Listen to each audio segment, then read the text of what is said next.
Assalamualaikum warahmatullahi wabarakatuh. Bismillahirrahmanirrahim. Alhamdulillahirabbil alamin. Alhamdulillahi ghafiril dzambi wa qabilit taub, syadidil iqabi dzit taul. La ilaha illa huwa ilaihil masyir.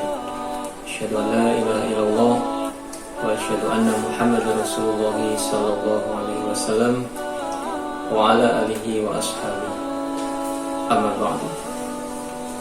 Para saudara sekalian, kewajiban ibadah kepada Allah terkadang kita hanya melihat sisi bahwa itu adalah sebuah kewajiban, sehingga yang muncul adalah terkadang sebuah beban dan terasa lebih berat.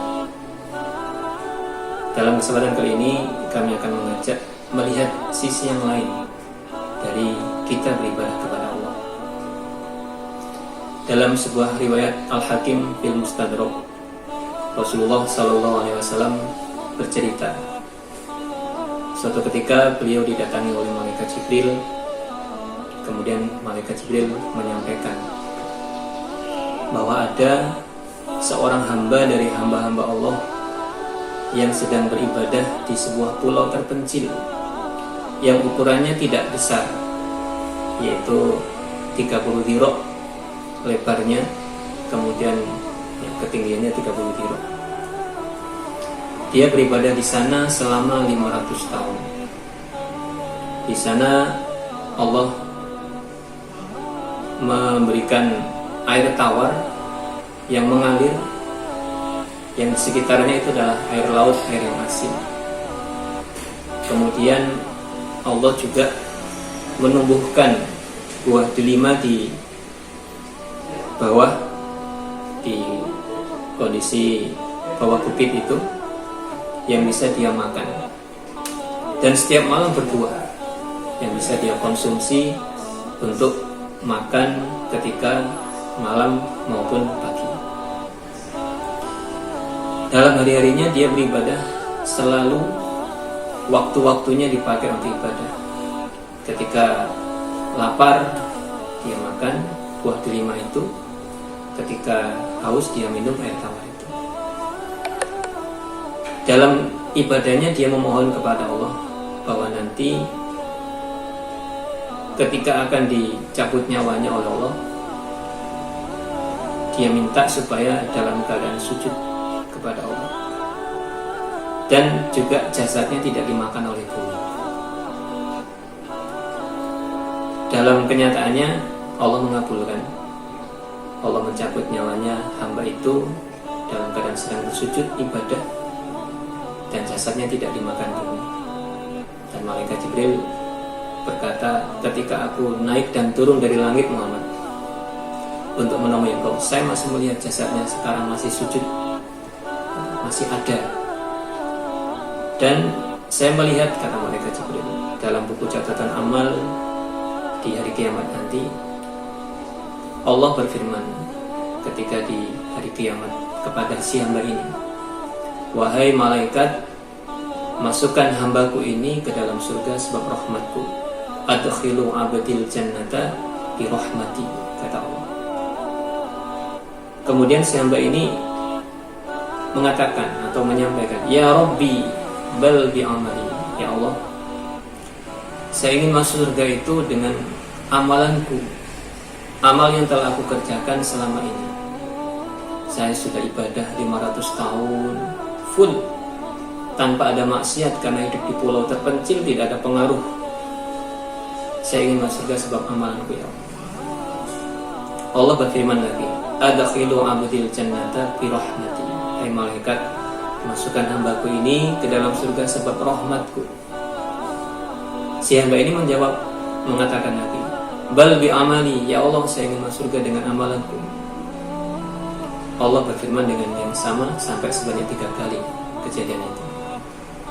Kemudian Allah berfirman kepada malaikat, wahai malaikat, jika hamba ini ingin masuk surga sebab amalannya, sekarang coba dihitung antara nikmat yang aku berikan dengan amal yang dia kerjakan untuk ibadah kepadaku.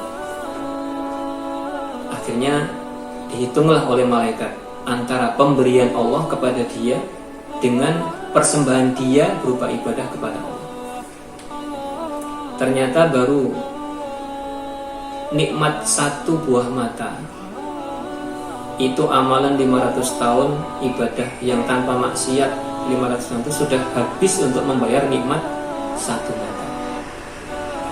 Akhirnya Allah berfirman kepada malaikat, wahai malaikat, hamba ini sudah nggak punya amalan, maka sekarang seret dia ke dalam neraka.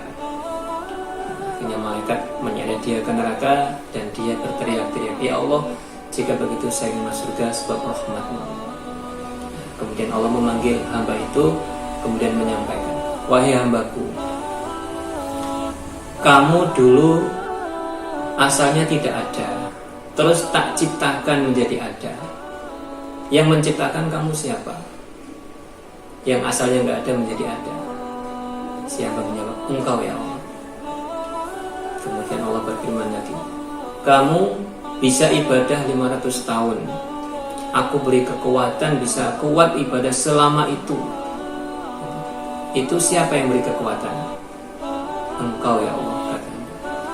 Kemudian kamu bisa minum air tawar yang segar, padahal sekelilingmu itu air laut yang asin. Siapa yang memberikan dan mengalirkan air tawar itu kepadamu? Engkau ya Allah. Kemudian aku juga tumbuhkan buah delima yang bisa berbuah setiap malam.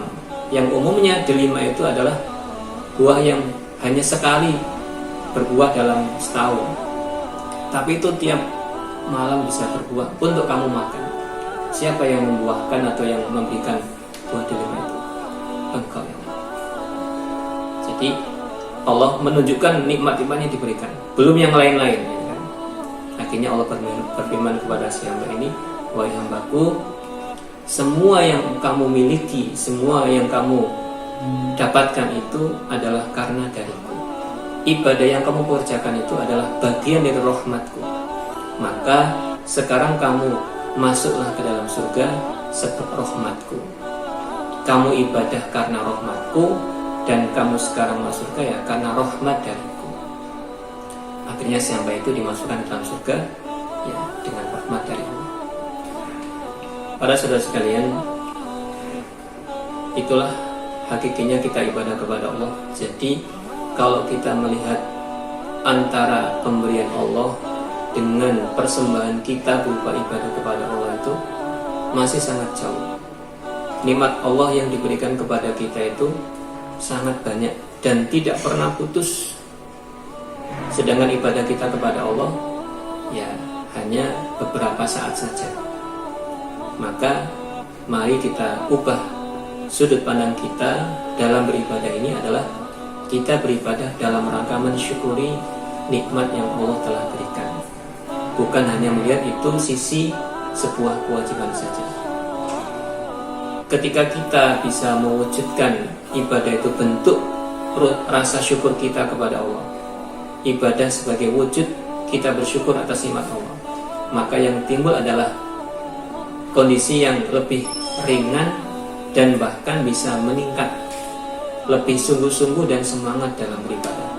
Sebagaimana yang dipraktikkan oleh Rasulullah SAW, beliau beribadah di waktu malam itu sampai kakinya bengkak, sampai istrinya ya menegur, kok sampai seperti itu? Apa jawab beliau? Beliau mengatakan, afala akunu abdan syakur, bukankah aku termasuk hamba yang bersyukur? Artinya aku ibadah sampai bengkak ini sebagai bagian dari bersyukur atas nikmat-nikmat Allah. Saking besarnya nikmat yang Allah berikan kepada kita. Maka mari kita beribadah kepada Allah dalam rangka mewujudkan kesyukuran kita karena nikmat Allah yang sangat besar, yang sangat banyak tanpa pernah putus ini. Demikian, alhamdulillah, jazakumullah khairan. Ada tutur kata yang berkenan, mohon maaf. Assalamualaikum warahmatullahi wabarakatuh.